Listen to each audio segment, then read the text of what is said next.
If there's a problem in your community, like rising sea levels, no clean drinking water, or corruption, do you feel empowered to do something about it? This is the meaning of advocacy. It's putting a problem onto the national agenda for a solution to be found and implemented. It's about taking action to realize change. In the Pacific, many are making change happen through Pacific-style advocacy, which embraces cultural protocols, uses traditional storytelling and talanoas with decision-makers, and partners with government to jointly drive change. And it's really working. Collaborative advocacy has realized new human rights policies and laws in the Pacific, including new laws on family violence. Learning from these experiences, RRRT has developed a Pacific People Advancing Change advocacy toolbox, which contains all sorts of strategies successfully used across the Pacific to drive change. One of these is calling on governments to honor their existing commitments to international human rights standards and to regional policies and promises.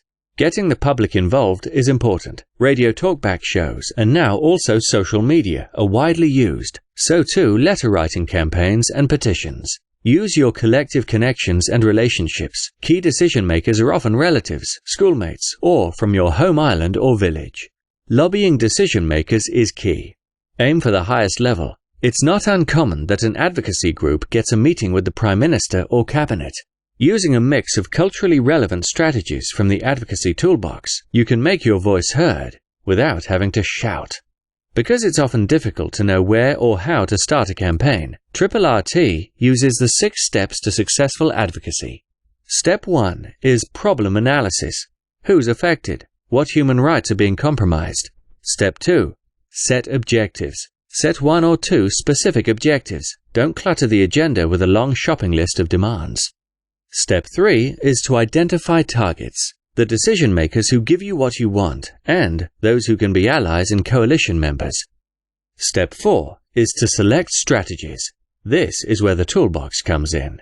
Step 5 is deciding your message and messengers. What is it you need to say to decision-makers, and who needs to say it? Step 6. Implement, monitor, and evaluate. This is where you see that advocacy, Pacific style, can and does bring about change. To see if RRRT can help your advocacy campaign for human rights and equality for all, send us your story.